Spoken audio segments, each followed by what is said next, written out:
अपन बात कर रहे थे जो भूगोल के अंदर मोस्ट क्वेश्चंस आने वाले हैं उनके बारे में। तो पहला वीडियो आपने देखा होगा, नहीं देखा है तो आप वहां जाकर देख सकते हैं। उस वीडियो का मैं लिंक जो है नीचे डिस्क्रिप्शन बॉक्स में दे दूंगा, तो वहां से जाकर आप फर्स्ट वीडियो भी देख सकते हैं जो आपके फर्स्ट चैप्टर के लिए होगा। तो फर्स्ट चैप्टर के लिए होगा। अब अपन बात करेंगे यहाँ पर सेकंड चैप्टर की। जो महत्वपूर्ण क्वेश्चन जो है इस से आने वाले हैं वो, अगर इसकी बात करें, अगर पीछे के अगर अपन एग्ज़ाम पैटर्न को देखें तो ये जो चैप्टर है ये भी ज़्यादा नंबर का नहीं है। यानी इसका मतलब ये है कि इससे भी छोटे क्वेश्चंस जो हैं वो बनेंगे, ज़्यादा बड़े क्वेश्चन इसमें से नहीं बनेंगे। तो आइए शुरुआत करते हैं इस वीडियो की।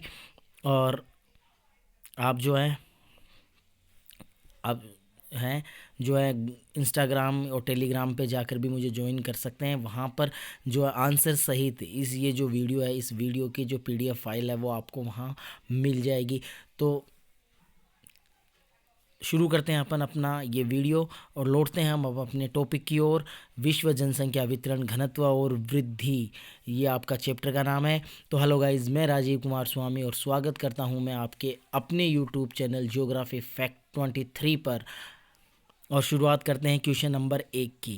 तो क्वेश्चन नंबर एक आपके सामने आपकी स्क्रीन के ऊपर है और शुरुआत होती है इस प्रकार। जनसंख्या वितरण को प्रभावित करने वाले आर्थिक कारक हैं। तो यहाँ पर जो है एबेसेदा के हिसाब से दिया हुआ है। तो एबेसेदा के अकॉर्डिंग जो यहाँ पर जो आंसर होगा वो क्या है कि जनसंख्या वितरण को प्रभावित करने वाले आर्थिक कारक कौन से हैं। तो यहाँ पर आपके सामने 4 ऑप्शन है।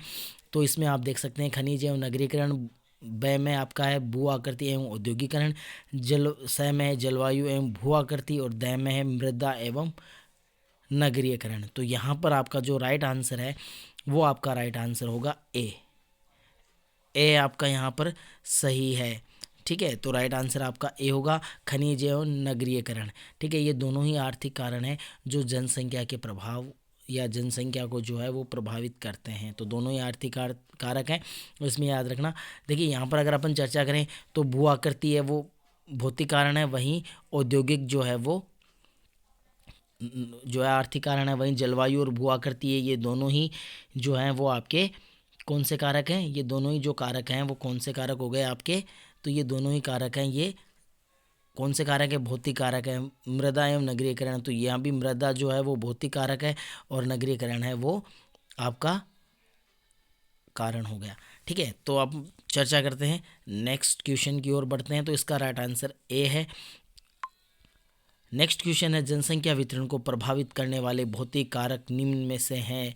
तो यहाँ पर पहला क्वेश्चन जो था वो था आपका आर्थिक कारण। दूसरे क्वेश्चन जो है उसमें पूछा गया है भौतिक कारण के निम्न में से। तो यहाँ पर आपके पास 4 ऑप्शंस दिए हुए हैं, औद्योगिकरण, नगरीकरण, भू आकृति और सामाजिकरण। तो ये आपके जो हैं सामाजिकरण है, ठीक है, और भू आकृति है, नगरीकरण, औद्योगिक। तो यहाँ पर अगर अपन बात करें तो इसका जो राइट आंसर आपका है वो क्या होगा, औद्योगिकरण, नगरीकरण और सामाजिकरण। ये तीनों जो हैं ये तीनों के तीनों आर्थिक कारक हैं। ठीक है, तो ये आर्थिक कारक हैं। ठीक है, तो यहाँ पर राइट आंसर आपका क्या हो जाएगा, स हो जाएगा, भू आकृति कारक। तो भू आकृति कारक है वो आपका इसमें राइट आंसर होगा।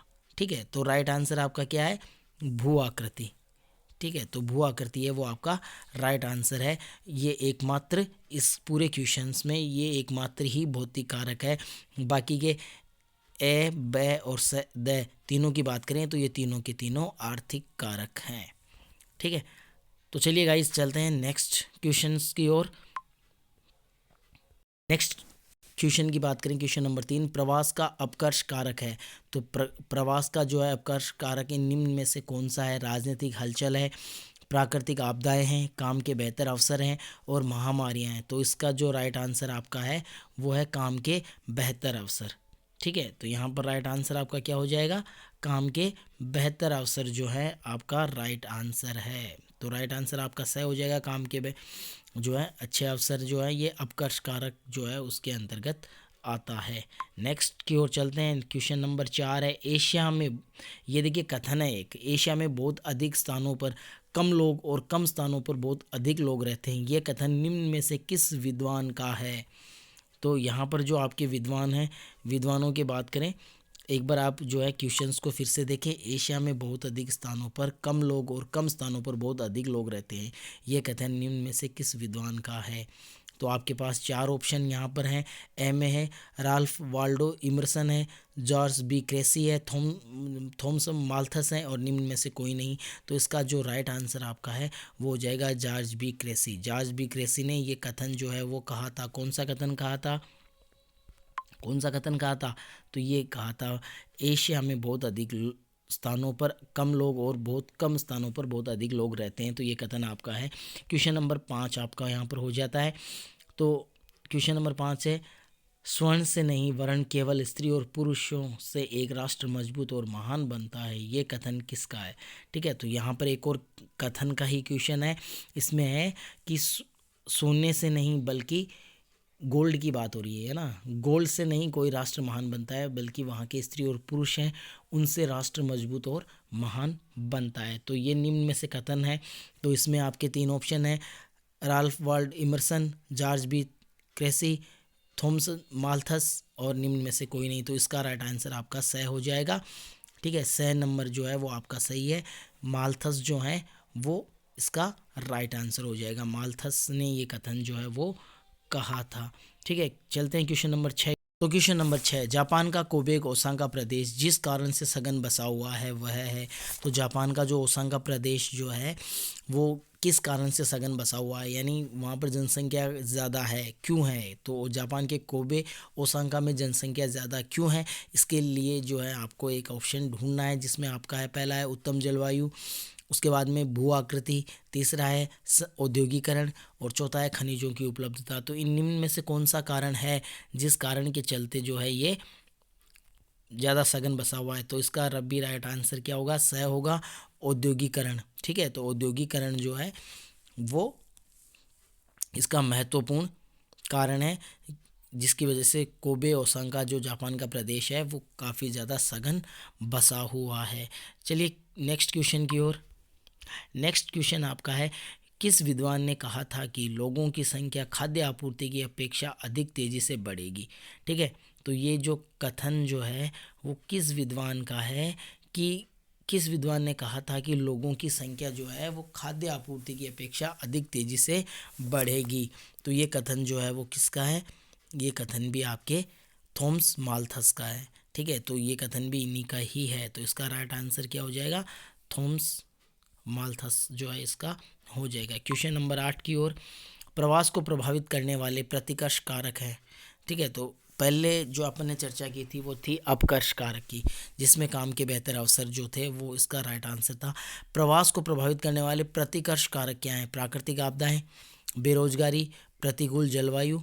तो इसके अंदर आपका जो राइट आंसर है वो द होगा। उपयुक्त सभी, यानी ये सभी चीज़ें तीनों की तीनों चीज़ें जो हैं वो क्या करती हैं? अपकर्ष के लिए जिम्मेदार हैं। ठीक है, तो अपकर्ष कारक के लिए ये जिम्मेदार हैं। तो ये चारों के चारों इसमें सही होंगे और राइट आंसर आपका क्या हो जाएगा?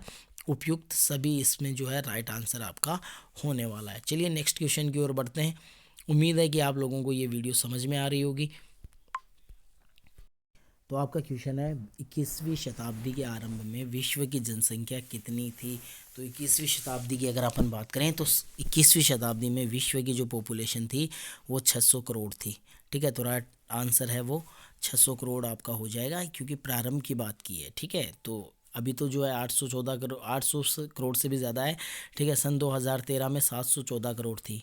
सन 2013 की बात करें तो विश्व की पॉपुलेशन कितनी थी? 714 करोड़ थी। ठीक है,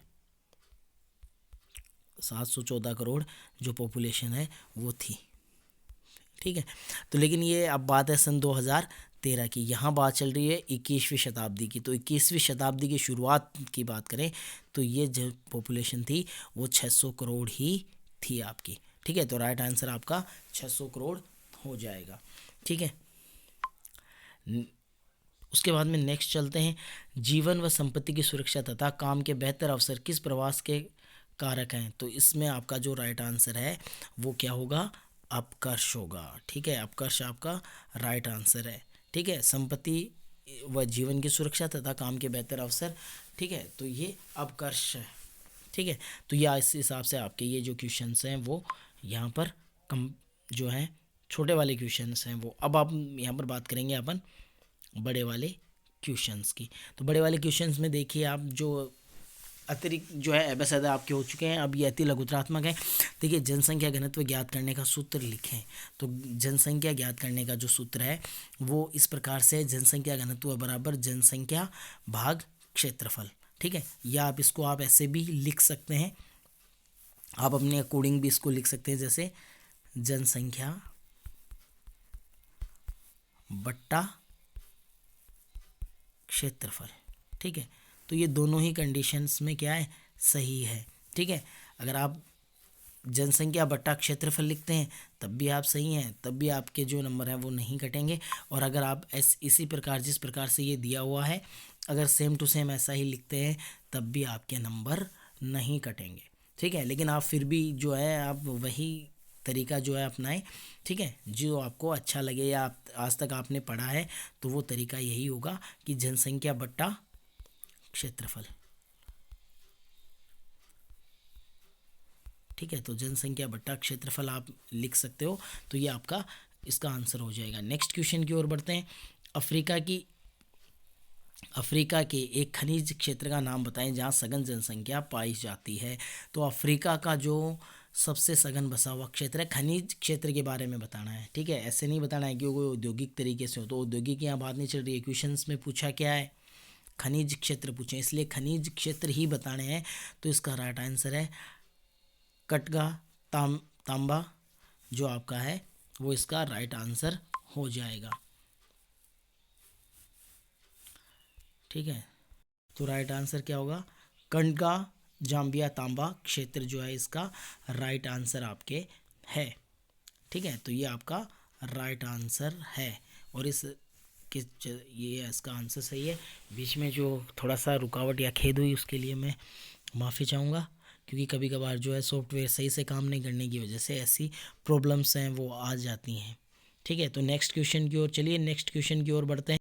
क्वेश्चन नंबर 13 है, ऐशोदी जन्म दर यानी CBR को ज्ञात करने का सूत्र लिखें। तो ऐशोदी जन्म दर या CBR जो है वो एक ही चीज़ है। ठीक है, ये शॉर्ट फॉर्म है CBR। ठीक है, तो इसका जो सूत्र है वो है ऐशोदी जन्म दर यानी CBR बराबर किसी वर्ष विशेष में जीवित जन्म गुणा 1000 भाग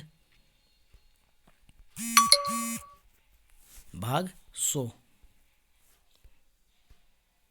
आपका सूत्र क्या होगा, ऐशोदी जन्म दर यानी CBR किसी वर्ष विशेष में जीवित जन्मे बच्चे गुणा 1000 भाग किसी क्षेत्र विशेष में वर्ष के मध्य की जनसंख्या। ठीक है, तो चाहे तो आप इसको जैसे मैंने दे रखा है वैसे लिख सकते हो, या दूसरा तरीका इसका ये भी है कि आप जो है ऐसे भी इसको कर सकते हो। जैसे देखो आपकी स्क्रीन पे दिया हुआ है, ठीक है, वो इस हिसाब से है कि ये हो गया बट्टा, ठीक है, किसी वर्ष विशेष में जीवित जन्म बटा किसी क्षेत्र में वर्ष के मध्य की जनसंख्या गुणा 1000। तो आप इसको ऐसे भी व्यक्त कर सकते हो।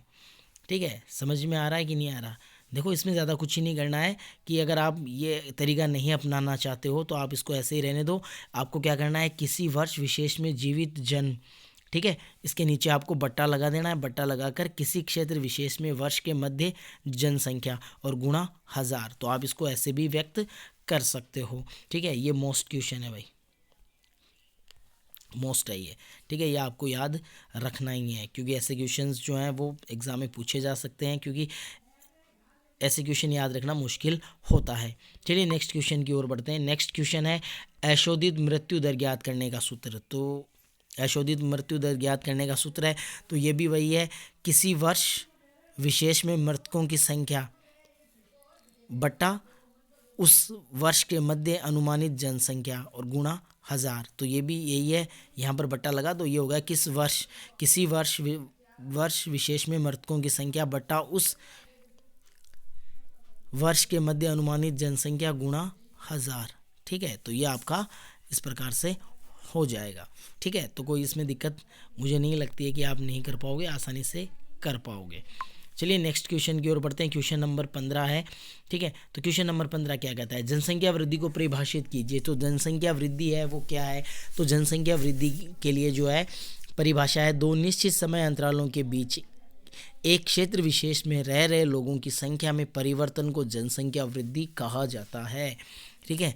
क्या है, दो समय अंतराल। अब दो समय अंतराल कैसे, जैसे अपन बात करें 2001 से 2011, भाई एक जनगणना कब हुई थी, 2001 में हुई थी, ठीक है। एक जनगणना 2011 में हुई। तो ये दो क्या हो गए आपके निश्चित समय अंतराल हो गए। ये दोनों जो हैं 1 से 11, यानी एक में हुई तो ये भी एक निश्चित समय अंतराल है, फिर 11 में हुई ये भी निश्चित समय अंतराल है। तो इन दोनों के बीच में जो जनसंख्या है, उस जनसंख्या में जो परिवर्तन आया है, ठीक है, उस परिवर्तन को यानी लोगों की संख्या भी बोल सकते हो आप। जनसंख्या जरूरी नहीं है कि आप जनसंख्या बोलो, जो लोग हैं उन लोगों की संख्या में जो परिवर्तन आया। जैसे भाई देखो 2001 की बात करें तो 2001 में 102 करोड़ थी, वहीं 2011 में कितनी हो गई, 121 करोड़। तो ये परिवर्तन हुआ कि नहीं, यहाँ पर 102 थे, यहाँ पर 121 है, ठीक है। तो वृद्धि हुई। अब यही क्या कहलाती है, आपकी जनसंख्या वृद्धि है वो कहलाती है। क्लियर हो गया कि दो निश्चित समय अंतरालों के बीच एक क्षेत्र विशेष में रह रहे लोगों की संख्या में जो परिवर्तन होता है वही परिवर्तन जनसंख्या वृद्धि कहलाता है। कोई ज़्यादा हार्ड है नहीं, नॉर्मल सा जो है वो आपका है।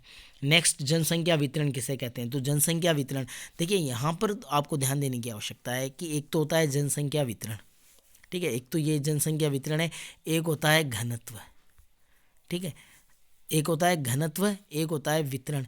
अब लोग क्या करते हैं, वितरण और घनत्व को एक ही समझ लेते हैं, ठीक है, दोनों को एक ही समझ लेते हैं, जबकि वास्तविकता में ये दोनों एक दूसरे से भिन्न है। घनत्व का मतलब जो अपन आगे चर्चा करेंगे, ठीक है। वितरण का मतलब क्या होता है कि कोई क्षेत्र है, जैसे मान लो कि कोई क्षेत्र है, ये क्षेत्र है, देखिए इस मान लो इस हिसाब से ये एक क्षेत्र हो गया आपका, ठीक है। अब इसमें जो है ये जो बिंदी से लग रही है ये लोग हैं, ठीक है।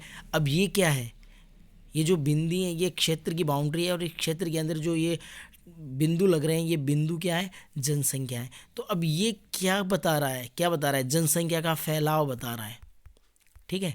क्या बता रहा है, फैलाव, फैलाव बता रहा है, यानी जनसंख्या का फैलाव। जनसंख्या का फैलाव ही क्या होता है, जनसंख्या वितरण होता है, ठीक है। जनसंख्या का जो फैलाव होगा वही जनसंख्या वितरण होगा, ठीक है। आया समझ में। चलो एक बार परिभाषा भी देखते लेते हैं। परिभाषा है, किसी निश्चित क्षेत्र में लोगों के फैलाव या जनसंख्या के फैलाव को ही जनसंख्या वितरण कहा जाता है। नॉर्मली हो गया समझ में, इसमें कोई दिक्कत नहीं है कि किसी निश्चित जो है क्षेत्र पर जो लोग हैं या जनसंख्या उसका जो फैलाव है, ठीक है, वही जनसंख्या वितरण कहलाता है, ठीक है। तो जनसंख्या वितरण और जनसंख्या घनत्व अलग है। जनसंख्या घनत्व की अगर अपन बात करें, अगर घनत्व की बात करें तो घनत्व जो है वो क्या होता है, क्षेत्र और जो जनसंख्या होती है संख्या, तो इनका क्या होता है, अनुपात होता है, ठीक है। क्षेत्र और जनसंख्या के बीच में जो अनुपात होता है वो अनुपात जनसंख्या घनत्व कहलाता है, ठीक है। तो ये आपका जो है इसके अंदर है। चलिए नेक्स्ट क्वेश्चन की ओर चलते हैं। क्वेश्चन नंबर 17, जनसंख्या की वास्तविक वृद्धि किस प्रकार ज्ञात की जाती है। ये भी एक मोस्ट क्वेश्चन है। तो जनसंख्या वृद्धि है वो किस प्रकार से ज्ञात की जाती है, वास्तविक वृद्धि की बात हो रही है यहाँ पर कि वास्तविक वृद्धि है वो किस प्रकार से ज्ञात की जाती है। तो जनसंख्या की वास्तविक वृद्धि बराबर जन्म माइनस मृत्यु प्लस आप्रवास माइनस उत्प्रवास, ठीक है। तो इस हिसाब से जो है ये आपकी ज्ञात की जाएगी, ठीक है। जैसे समझे, देखो ये एग्जाम्पल देखते हैं अपन, भाई जन्मे कितने 10 माइनस मरे कितने 1 प्लस आप्रवास, यानी आप्रवास का मतलब होता है बाहर से आने वाले, ठीक है। जैसे मान लो 10 व्यक्ति आए, ठीक है, गए कितने, जैसे गए 3। तो अब इसको करो तो देखो 10 में से 1 गया 9 बचे, ठीक है। फिर 9 बचे ना भाई, 1 गया तो 9 पीछे 9 बच गए, ठीक है। और 9 में 10 ऐड हो जाएंगे तो कितने हुए 19, फिर 19 में से 3 माइनस हो जाएंगे, कितने हुए? 16। ठीक है, 16। तो क्या हो गया? 16। ये 16 क्या है? वृद्धि है। तो इसको इस हिसाब से ज्ञात है वो किया जाता है। ठीक है, एक एग्जाम्पल दिया है, हालांकि जन्म जो है वो इतना नहीं होता, मृत्यु भी नहीं होती। ठीक है, तो ये एक एग्जाम्पल है सिर्फ। ठीक है, तो आपको सिर्फ एक समझने के लिए है, न कि ये लिखने के लिए। आपको लिखना नहीं है, ये सिर्फ समझना है। ठीक है, नेक्स्ट 18 की क्वेश्चंस की ओर। अशोधित जन्म दर को किस प्रकार व्यक्त किया जाता है? अशोधित जन्म दर को प्रति 1000 स्त्रियों द्वारा जन्म दिए दिए जीवित बच्चों के रूप में व्यक्त किया जाता है। तो अशोधित जन्म दर जो है उसको किस प्रकार से ज्ञात किया जाता है? तो आपको याद रखना है कि अशोधित जो जन्म दर है वो प्रति 1000 जो स्त्रियां हैं उनके द्वारा जन्म दिए गए जीवित बच्चों की संख्या के रूप में व्यक्त किया जाता है। यानी वही बच्चे काउंट होंगे जो बच्चे जीवित हैं, जो मर गए वो इसमें काउंट नहीं होते हैं अशोधित जन्म दर में। ये याद रखना है, केवल और केवल जीवित बच्चे। ठीक है, अशोधित जन्म दर में उन्हीं बच्चों को शामिल किया जाएगा या उन्हीं बच्चों की गणना की जाएगी जो बच्चे जीवित हैं प्रति 1000 स्त्रियों पर। ठीक है, जैसे मान लो 1000 स्त्रियां हैं, 900 बच्चे जीवित हैं, 100 मर गए, तो जो 100 मर गए उनका काउंट नहीं किया जाएगा। जीवित कितने? 900, तो 900 को ही काउंट किया जाएगा। ठीक है, नेक्स्ट क्वेश्चन जो है आपका वो है 19 का। अशोधित मृत्यु दर को किस प्रकार अभिव्यक्त किया जाता है? ठीक है, पहले इन दोनों का सूत्र पढ़ा था अपन ने, अब अपन इसमें पढ़ रहे हैं क्या पढ़ रहे हैं? कैसे ज्ञात किया जाता है। ठीक है, वो तो सूत्र के अकॉर्डिंग है ना भाई, कैसे ज्ञात किया जाता है, अभिव्यक्त कैसे किया जाएगा। देखो, ज्ञात करना अलग होता है, अभिव्यक्त करना अलग होता है। ज्ञात करने के लिए आपको सूत्र का प्रयोग करना पड़ेगा। ठीक है, ज्ञात के लिए आपको सूत्र का प्रयोग करना पड़ेगा। अभिव्यक्त कैसे करोगे भाई? जैसे मान लो कि अगर कोई पढ़ा लिखा व्यक्ति है, उसको तो आपने सूत्र के अकॉर्डिंग बता दिया कि भाई इस प्रकार से जो है वो होता है और अशोधित जन्म दर या मृत्यु दर वो आ जाती है। लेकिन अगर मान लो कोई ऐसा व्यक्ति जो सूत्र के अकॉर्डिंग नहीं समझ पाए, तो आप उसको कैसे व्यक्त करोगे कि भाई अशोधित जन्म दर क्या होती है? ठीक है, तो उसके लिए अशोधित मृत्यु दर को किसी क्षेत्र विशेष में किसी वर्ष के दौरान प्रति 1000 जनसंख्या के पीछे मृतकों की संख्या के रूप में अभिव्यक्त किया जाता है। तो अशोधित जन्म जो मृत्यु दर है वो क्या होती है कि कोई वर्ष विशेष, क्षेत्र विशेष में किसी वर्ष के दौरान जो प्रति 1000 जो जनसंख्या होती है उनके पीछे मरने वालों की संख्या कितनी है।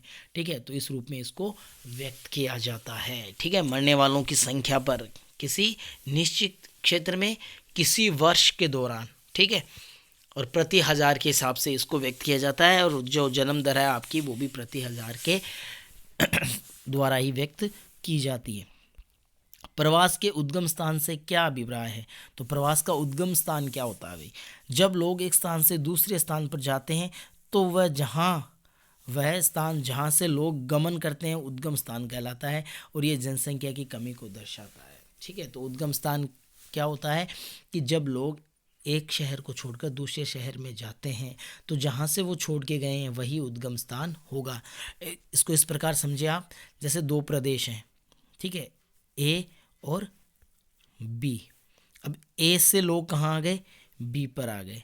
ठीक है, ए से कहाँ आ गए? बी पर आ गए। तो ये आपका जो ए है वही क्या होगा? उद्गम स्थान होगा। ठीक है, यानी जहाँ से छोड़ते हैं, जिस जगह को छोड़ेंगे वो जगह उद्गम स्थान कहलाएगा, और जहाँ पर पहुँचेंगे वो गंतव्य स्थान कहलाएगा। ठीक है, तो गंतव्य और यहाँ पर जो उद्गम है दोनों का एक साथ हो गया है। ठीक है, कंफ्यूज नहीं होना है।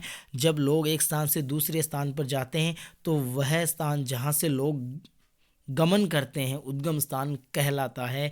यह जनसंख्या की कमी को दर्शाता है। ठीक है, तो इसका तो आपका ये हो गया। ठीक है, और अगर अपन बात करें किसकी? गंतव्य। ठीक है, गंतव्य की, तो गंतव्य स्थान जो है वो क्या होता है? तो गंतव्य स्थान क्या होगा? इसका उल्टा हो जाएगा। जब लोग एक स्थान से दूसरे स्थान पर जाते हैं तो वहाँ वह स्थान जहाँ लोग पहुँचते हैं, ठीक है, वो क्या कहलाएगा? गंतव्य स्थान कहलाएगा, और यह जनसंख्या की वृद्धि को दर्शाता है। ये उल्टा हो जाएगा। ठीक है, उद्गम स्थान से गंतव्य स्थान जो है वो उल्टा हो जाएगा। ठीक है, तो ये आपका रहेगा। तो इसको आपको अच्छे से डिफाइन करना है, अच्छे से सोचना है, विचारना है। ठीक है, क्वेश्चंस जो हैं वो इतने ज़्यादा हार्ड है नहीं, मोस्ट क्वेश्चंस जो हैं आपके एग्ज़ाम पैटर्न के अकॉर्डिंग चल रहे हैं। तो चलिए नेक्स्ट चलते हैं अपने अगले क्वेश्चंस की ओर। ठीक है, अगला क्वेश्चन जो है वो आपका यही है, प्रवास के गंतव्य स्थान से क्या अभिप्राय है। तो ये मैं आपको बता चुका हूँ। ठीक है, लेकिन अपने शब्दों में यहाँ पर जो है आपकी बुक के अकॉर्डिंग है कि जिस स्थान पर लोग विभिन्न अपकर्ष कारकों के कारण आगमन करते हैं वह गंतव्य स्थान कहलाता है। गंतव्य स्थान पर जनसंख्या बढ़ जाती है। ठीक है, तो जो मैंने आपको बताया था आप वो भी लिख सकते हैं और ये भी लिख सकते हैं, डिपेंड आप पे करता है कि आप लिखते क्या हो। दोनों का अर्थ सेम है।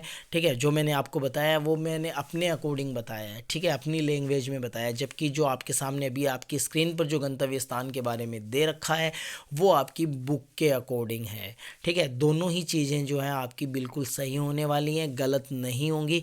तो आप जो चाहें वो इसका आंसर कर सकते हैं अगर एग्ज़ाम में ये क्वेश्चंस आता है तो। ठीक है, तो चलिए गाइज नेक्स्ट क्वेश्चंस की ओर। क्वेश्चन नंबर 22, प्रवास से क्या आशय है, स्पष्ट कीजिए। तो प्रवास किसे कहते हैं और इसको स्पष्ट करें। प्रवासी जो किसी नवीन स्थान पर आते हैं आप्रवासी कहलाते हैं। सॉरी, इसमें थोड़ा सा हो गया है, आप्रवास था, मैंने प्रवास बोल दिया। ठीक है, तो आप्रवास किसे कहते हैं या आप्रवास से आशय क्या है। तो प्रवासी जो किसी नवीन स्थान पर आते हैं वो क्या कहलाएगा, आप्रवास कहलाएगा। ठीक है, इसका अपोजिट ही है आपके सामने है, उत्प्रवास से क्या आशय है, स्पष्ट कीजिए। तो प्रवासी जो एक स्थान से बाहर चले जाते हैं उत्प्रवासी कहलाते हैं। यानी आप्रवास और उत्प्रवास जो है आप नॉर्मली इतना समझ लो कि जो बाहर से अंदर आता है, यानी जो बाहर से आएगा वो क्या होगा, आप्रवासी। जो जाएगा वो क्या होगा, उत्प्रवासी। एग्जाम्पल समझो, जैसे जैसे हम कहाँ के रहने वाले हैं, सीकर के। ठीक है, हम कहाँ के रहने वाले हैं, सीकर के रहने वाले हैं। ठीक है, या फिर आप सीकर नहीं तो आप लक्ष्मणगढ़ भी कर सकते हो। ठीक है, तो लक्ष्मणगढ़ मान लो या फिर सीकर मान लो। ठीक है, तो लक्ष्मणगढ़ ही मान लेते हैं, सही रहेगा ये कि जो है लक्ष्मणगढ़ ही हमारा है। तो भाई अपन लक्ष्मणगढ़ गए हैं तो लक्ष्मणगढ़ ही इसका सही रहेगा। ठीक है, तो लक्ष्मणगढ़ के अपन कर लेते हैं, अपन कहाँ गए हैं, लक्ष्मणगढ़ गए हैं। ठीक है, अब हमारे लक्ष्मणगढ़ से कोई व्यक्ति, ठीक है, हमारे लक्ष्मणगढ़ से कोई व्यक्ति, ठीक है, अगर बाहर से, यानी बाहर से मतलब लक्ष्मणगढ़ के अंदर आ रहा है, कहाँ से, सीकर से। सीकर से मान लो कोई व्यक्ति कहाँ आया, लक्ष्मणगढ़ आया, तो वो क्या कहलाएगा, आप्रवासी कहलाएगा। आप्रवासी। ठीक है, और अगर इसका उल्टा हो जाए, यानी लक्ष्मणगढ़ छोड़कर कोई सीकर जा रहा है तो वो उत्प्रवासी कहलाएगा। ठीक है, ठीक है, तो वो क्या कहलाएगा, उत्प्रवासी कहलाएगा। बस इतना ही है, अगर कोई सीकर से लक्ष्मणगढ़ आ रहा है तो आप्रवासी। ठीक है, कोई लक्ष्मणगढ़ से सीकर जा रहा है तो वो उत्प्रवासी। लेकिन वो कौन सी कंडीशन में होगा, जब हम जैसे लक्ष्मणगढ़ के हैं उसी कंडीशन में। ठीक है, हम लक्ष्मणगढ़ के हैं इसलिए, ठीक है, सीकर से आने वाला हमारे लिए आप्रवासी है। ठीक है, लक्ष्मणगढ़ छोड़ के जाने वाला वो हमारे लिए उत्प्रवासी है। ठीक है, तो मुझे उम्मीद है कि आपके ये कॉन्सेप्ट उत्प्रवासी और आप्रवासी का जो है क्लियर हो चुका है। ठीक है, तो अगर ये क्लियर हो चुका है तो नेक्स्ट क्वेश्चन की ओर बढ़ते हैं। क्वेश्चन नंबर 24 है, जो है लघुतरात्मक प्रश्न है। तो देखो इस चैप्टर में से लघुतरात्मक भी आ सकता है और लघुतरात्मक 1.5 नंबर के आपके रहने वाले हैं। ठीक है, तो इसमें देखिए जनसंख्या घनत्व को परिभाषित कीजिए। तो एक बार फिर से जनसंख्या घनत्व की बात आ गई है। ठीक है, मैंने आपको पीछे बताया था कि जनसंख्या वितरण और घनत्व क्या होता है, लेकिन यहाँ पर आप परिभाषा के साथ जनसंख्या घनत्व को समझें। ठीक है, तो परिभाषा क्या कहती है, देखिए आइए, भूमि की प्रत्येक इकाई में उस पर रह रहे लोगों के पोषण की सीमित क्षमता होती है, अतः यह अनुपात जनसंख्या घनत्व है। लोगों की संख्या और भूमि के आकार के बीच अनुपात को समझना आवश्यक है। ये सामान्यतः है प्रति वर्ग किलोमीटर में रहने वाले व्यक्तियों के रूप में मापा जाता है। ठीक है, जनसंख्या घनत्व का सूत्र अतः जनसंख्या घनत्व बराबर जनसंख्या बट्टा क्षेत्रफल। ठीक है, तो आप क्षेत्रफल भी बट्टा और भाग दोनों एक ही हैं। देखो भाग का मतलब भी बट्टा ही होता है और बट्टे का मतलब भी भाग होता है, तो एक ही है। तो ठीक है, तो आप इसको इस प्रकार भी दे सकते हैं कि एक निश्चित भौगोलिक क्षेत्र पर रह रहे लोगों की संख्या तथा उस क्षेत्र के कुल क्षेत्रफल के अनुपात को जनसंख्या घनत्व कहते हैं। ठीक है, तो आप दोनों ही तरीके से जनसंख्या घनत्व की डेफिनेशंस है वो दे सकते हैं। ठीक है, दोनों ही कंडीशंस में वो सही आपकी होंगी, गलत नहीं होंगी। ठीक है, तो जनसंख्या घनत्व हो गया कुल जनसंख्या और कुल क्षेत्रफल के बीच में जो अनुपात होता है उसे ही जनसंख्या घनत्व कहते हैं। ठीक है, ये समझने के हिसाब से। ठीक है, लिखना इतना नहीं है, लिखना ज़्यादा पड़ेगा, लिखना ज़्यादा पड़ेगा कि ये आपका ये जो है जनसंख्या घनत्व है। लेकिन समझ लो आप यही कि कुल जनसंख्या और जो कुल क्षेत्रफल है उनके बीच में अनुपात, और अनुपात बेटा भाग देखकर किया जाता है। ठीक है, भाग देखकर ही किया जाएगा, यानी अगर अनुपात चाहिए तो भाग। ठीक है, तो जनसंख्या में क्षेत्रफल का भाग देना है। ठीक है, जितना भी क्षेत्रफल है उसका भाग जो है वो दे देना है, और जो भाग दोगे तो उसके अनुसार उसके आंसर जो है वो आ जाएंगे। ठीक है, हुआ क्लियर? चलो नेक्स्ट क्वेश्चन की ओर। प्रवास की धाराएं बताएं। तो प्रवास की धाराएं कितनी होती हैं?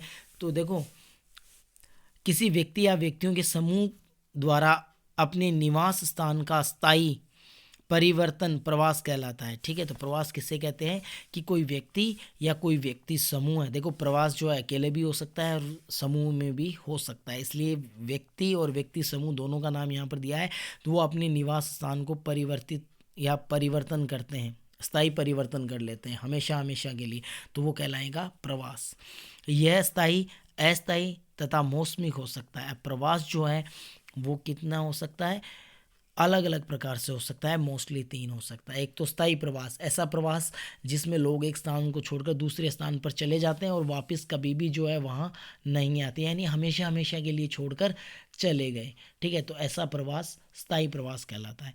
अस्थायी प्रवास क्या होता है कि या तो कोई रोजगार के चलते या कोई शिक्षा के चलते लोग जो है एक स्थान से दूसरे स्थान पर चले जाते हैं। ठीक है, और जब उनका काम कंप्लीट हो जाता है तो वो वापस आ जाते हैं। तो ऐसा प्रवास जो है वो क्या कहलाएगा? अस्थायी प्रवास कहलाएगा। तीसरा होता है मौसमी। तो मौसमी प्रवास क्या होता है? कुछ समय के लिए, ठीक है, कुछ समय के लिए किसी स्थान पे जाना और फिर वापस आ जाना है। ठीक है, ये मतलब ऋतु प्रवास भी आप कह सकते हो, मौसमी प्रवास को ऋतु प्रवास भी कह सकते हो। जैसे कश्मीर के लोग सर्दियों में भारत के अन्य राज्यों में चले जाते हैं और जैसे ही ग्रीष्म ऋतु शुरू होती है वो अपने वापस राज्य कश्मीर में लौट जाते हैं। तो ये ऋतु प्रवास होता है या इसको मौसमी प्रवास कहते हैं। ठीक है, और इसके अतिरिक्त प्रवास के 4 प्रकार होते हैं। तो 4 प्रकार कौन से होते हैं? गांव से शहरों की ओर, ठीक है, सॉरी इसमें मैं दूसरा पढ़ दिया। पहला देखो, गांव से गांव की ओर। ठीक है, तो प्रवास है वो गांव से गांव की ओर हो सकता है, गांव से नगर की ओर हो सकता है, नगर से नगर की ओर हो सकता है, और नगर से गांव की ओर हो सकता है। ठीक है, तो ये 4 प्रकार हैं। पहला गांव से गांव, दूसरा गांव से नगर, तीसरा नगर से नगर, और चौथा आपका क्या हो जाएगा? नगर से नगर की ओर। ठीक है, तो चलिए नेक्स्ट क्वेश्चन की ओर बढ़ते हैं। क्वेश्चन नंबर 26, जनसंख्या वृद्धि से आप क्या समझते हैं? तो जनसंख्या वृद्धि जो है वो मैंने आपको बता दी है नॉर्मली शब्दों में कि क्या होती है कि निश्चित 2 समय अंतरालों के बीच जो होता है वो। लेकिन एक बार यहाँ पर बड़ी क्वेश्चंस की ओर से अपन देख रहे हैं कि जनसंख्या वृद्धि से आप क्या समझते हैं। ठीक है, तो ये वहाँ पर बड़ा क्वेश्चन हो जाता है। तो यहाँ पर देखो, जनसंख्या वृद्धि अथवा जनसंख्या परिवर्तन का अभिप्राय किसी क्षेत्र में समय की किसी निश्चित अवधि के दौरान बसे हुए लोगों की संख्या में जो परिवर्तन होता है वही जनसंख्या वृद्धि कहलाती है। ये परिवर्तन धनात्मक भी हो सकता है और ऋणात्मक भी हो सकता है। ठीक है, तो ये जो परिवर्तन होता है जनसंख्या में या संख्या में जो परिवर्तन होता है लोगों की, ये ऋणात्मक भी हो सकता है और धनात्मक भी हो सकता है। ठीक है, यानी 2 समय अंतरालों के बीच जो जनसंख्या है वो बढ़ सकती है। ठीक है, तो ये 2 समय अंतरालों के बीच ये घट भी सकती है। एग्जाम्पल के लिए अगर अपन ले भारत, तो भारत में जनसंख्या वृद्धि है वो धनात्मक है। ठीक है, यानी 2001 की तुलना में 2011 में पॉपुलेशन बढ़ी है। वहीं अगर अपन दूसरा एग्जाम्पल लें रूस का, तो रूस में कौन सा है? ऋणात्मक है, ऋणात्मक जनसंख्या वृद्धि है। कैसे है? क्योंकि रूस की जो जनसंख्या है वो घट रही है। ठीक है, घट रही है तो ऋणात्मक और बढ़ रही है तो धनात्मक। क्लियर? नॉर्मल सी चीज़ है। बढ़ेगी तो धनात्मक, घटेगी तो ऋणात्मक, तो दोनों हो सकती हैं वृद्धि। इसे निरपेक्ष संख्या अथवा प्रतिशत के रूप में अभिव्यक्त किया जा सकता है।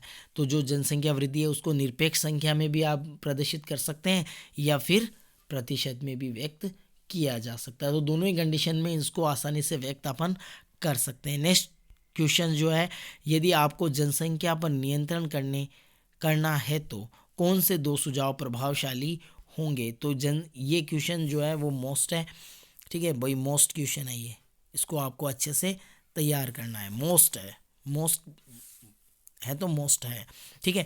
यदि आपको जनसंख्या नियंत्रण करना है तो कौन से दो सुझाव देंगे। ऐसे क्वेश्चंस आजकल बोर्ड के एग्ज़ाम में बहुत ज़्यादा पूछे जाने लगे हैं। इससे क्या होता है कि स्टूडेंट जो हैं वो क्या हो जाते हैं, कंफ्यूज हो जाते हैं कि इसमें लिखना क्या है। तो आप लोगों को कुछ भी नहीं लिखना है या कंफ्यूज होने की आवश्यकता बिल्कुल भी नहीं है। कुछ भी लिखने का मतलब यह है कि कंफ्यूज होने की आवश्यकता नहीं है, ठीक है। आपको कुछ भी नहीं लिखना है, आपको वही लिखना है जो जनसंख्या नियंत्रण के लिए जो नियम है वही, ठीक है। यहाँ पर आपका नाम दे दिया, इसका मतलब ये नहीं है कि आप भाई कर्तव्य करता हो, आप ही कर्तव्य करता हो कि आपके अकॉर्डिंग ही क्या होगा, जनसंख्या नियंत्रण होगा, ऐसा नहीं है। ऐसा अगर आप करते हो तो नंबर कट जाएंगे, ठीक है। एक्स्ट्रा कुछ भी नहीं करना है।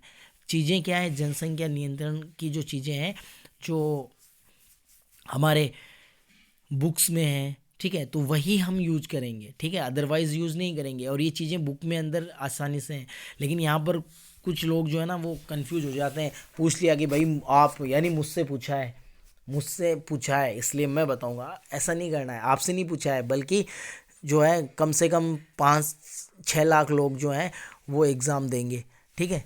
और उन 5-6 लाख किस पेपर में यही जो है क्वेश्चंस होगा।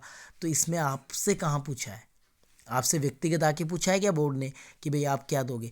तो याद रखना है जो आपके हैं वही इसका आंसर होगा। अपने मन के हिसाब से आप कुछ भी नहीं लिखोगे, जो आपके बुक्स में है वही। और ये सिर्फ ज्योग्राफी के लिए नहीं है, बल्कि अन्य जो सब्जेक्ट हैं आपके उनके लिए भी ये चीज़ लागू होती है। क्योंकि ये घुमा के क्वेश्चन करने की जो है स्ट्रेटजी है, उनका एक नियम, एक मतलब उन्होंने फ्लो बना लिया है कि स्टूडेंट जो है वो क्या कैसे कर सकता है, कितना उसके पास जो है वो है। तो इन चीज़ों के अकॉर्डिंग जो है वो अपने हिसाब से ये सब करते हैं, ठीक है। तो आपको ऐसा नहीं करना है, आपको बिल्कुल ध्यान देते हुए ये काम करना है, ठीक है। तो इसमें कोई दिक्कत ना हो। तो इसका आंसर जो है वो नीचे देखते हैं क्या है।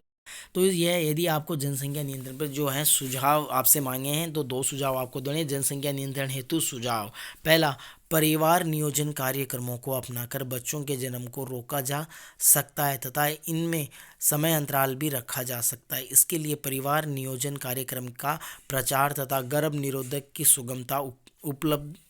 सुगम उपलब्धता आवश्यक है, ठीक है। तो ये चीज़ जो है वो चीज़ आपके बुक में दी हुई है अच्छे से, ठीक है। ये नहीं है कि ये मैं लिख रहा हूँ, मैं नहीं लिख रहा हूँ, ये बुक में है, ठीक है। तो मैंने भी बुक से ही लिखा है, मैंने भी अपनी तरफ से नहीं लिखा है, ठीक है। क्यों? क्योंकि मैं भी भगवान नहीं हूँ, मैं भी इंसान ही हूँ, और वही चीज़ें लिखूँगा जो बुक में है, और वही मान्य भी वही होंगी, ठीक है।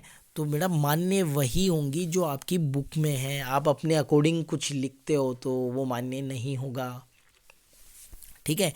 तो पहला हो जाएगा परिवार नियोजन कार्यक्रम जो है उनको अपनाना, ठीक है। और इससे क्या है, बच्चों की जो जन्म है उसको रोका जा सकता है, समय अंतराल जो है उसको रखा जा सकता है, ठीक है। और परिवार नियोजन कार्यक्रमों का प्रचार के करवाया जाए, ठीक है।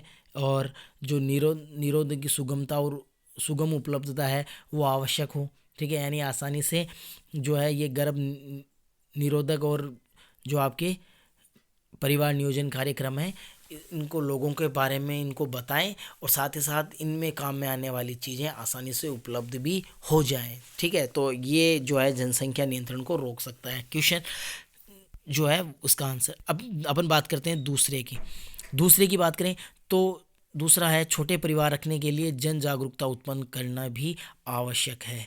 तो छोटे परिवार जो हैं उन छोटे परिवार हैं उनके बारे में लोगों को बताना चाहिए, ठीक है। जागरूकता फैलानी चाहिए लोगों में कि भाई छोटा परिवार है वो ज़्यादा अच्छा होता है, ठीक है। और अगर कम बच्चे होंगे तो उनकी पढ़ाई लिखाई लालन पालन, ठीक है, अच्छे से हो सकता है। ठीक है, तो ये चीज़ लोगों को बतानी चाहिए कि जितना बड़ा परिवार होगा आर्थिक समस्याएं उतनी ज़्यादा आएंगी। ठीक है, बच्चे अच्छे से ना उनको अच्छी एजुकेशन मिल पाएगी, ना उनको अच्छा पौष्टिक भोजन मिल पाएगा।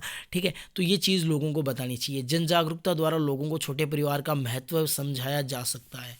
ठीक है, और इसी जन जागरूकता के द्वारा जो लोग हैं उन लोगों को परिवार का महत्व बताया जाए कि भाई क्या क्या होता है, कि अगर छोटा परिवार हो तो क्या क्या सुविधाएं मिलेंगी। ठीक है, और जो व्यक्ति है कम खर्च पर जो है अच्छी चीज़ें उपलब्ध कर कर सकता है। और अगर मान लो परिवार बड़ा हुआ तो ऐसे में क्या होगा, अच्छी जो है चीज़ें हैं वो नहीं मिल पाएंगी, क्योंकि उनके ऊपर पैसे बहुत ज़्यादा खर्च होंगे। और पैसे जो हैं इतनी महंगाई में जो है पैसे जो वो आसानी से उपलब्ध भी नहीं हो पाते, क्योंकि अगर पॉपुलेशन बढ़ेगी तो बेरोज़गारी भी बढ़ेगी।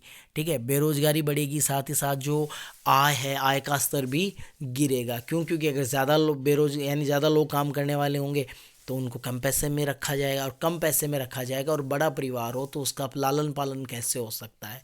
ठीक है, मुश्किल है। और अगर मान लो छोटा परिवार हो तो कम पैसे में भी जो है अच्छे से लालन पालन किया जा सकता है। तो ये चीज़ें जो है लोगों को बतानी चाहिए। ठीक है, तो इस प्रकार से ये दो आपके जो है इसमें आपके रहेंगे। ठीक है, तो ये दोनों ही आपके बुक में उपलब्ध हैं। तो इसमें जो है आप इसके अलावा इन दो के अलावा और भी कोई अगर आपके हैं दिमाग में या आपने याद कर रखे हैं तो आप उनको भी ऐड कर सकते हो। ज़रूरी नहीं है कि जो मैंने लिखा है वही सही है। ठीक है, पत्थर की लकीर नहीं है मेरा लिखा हुआ। ठीक है, बदला जा सकता है। ठीक है, तो आपके अगर दिमाग में कुछ है तो वो आप जो है देख सकते हो। और साथ ही साथ आप जो है इस वीडियो को अगर पसंद आया तो लाइक करें, चैनल सब्सक्राइब करें और ज़्यादा से ज़्यादा शेयर करें ताकि लोगों को इसका लाभ मिल सके। ठीक है, कुछ लोग जो हैं उनका कमेंट आया है कि सर आपका जो चैनल है जियोग्राफी फैक्ट 23, ठीक है, ये आपका यूट्यूब चैनल है, ये यूट्यूब चैनल जो है ढूंढने में थोड़ी परेशानी हो रही है। ठीक है, तो थोड़ी परेशानी हो रही है, ये आसानी से मिल नहीं रहा है। तो इसके लिए आप ये कर सकते हो, या अगर आप इसको सर्च नहीं करना चाहते हो तो इसकी जगह आप सर्च कर सकते हो राजीव सर जियोग्राफी वाले।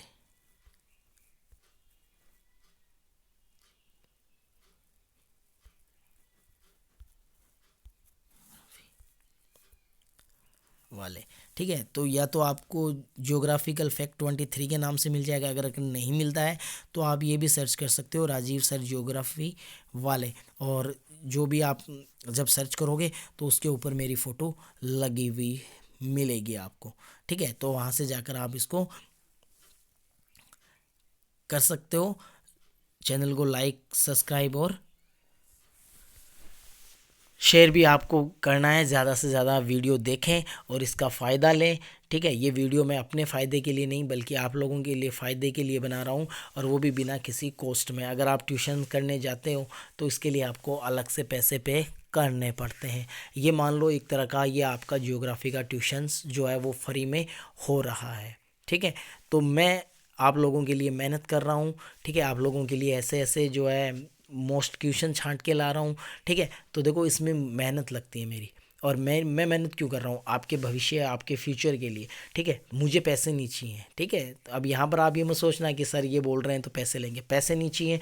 बस आपका एक लाइक सब्सक्राइब और शेयर, बस ये 3 चीज़ें मेरे लिए पैसों के समान हैं। और मैं भगवान से प्रार्थना करता हूँ कि आप जो भी स्टूडेंट जो हैं मेरे स्टूडेंट हैं वो, और जो मेरे नहीं हैं उन स्टूडेंट के लिए भी मैं भगवान से प्रार्थना करता हूँ कि आपके जो है बोर्ड एग्ज़ाम में अच्छे नंबर आएँ और आप अच्छे नंबर से पास हों। और जो जितनी भी लड़कियाँ यहाँ पर जो हैं या छात्राएं जो हैं, तो जितनी भी छात्राएं हैं वो सभी छात्राएं जो जुड़ी हुई हैं उनके लिए मैं भगवान से प्रार्थना करूंगा कि आप सभी को गार्गी पुरस्कार मिले। इस वीडियो में इतना ही। नेक्स्ट वीडियो में फिर आऊँगा, ज़रूर आऊँगा नए टॉपिक और नए क्वेश्चंस के साथ। तब तक के लिए नमस्कार, धन्यवाद, शुभ दिन।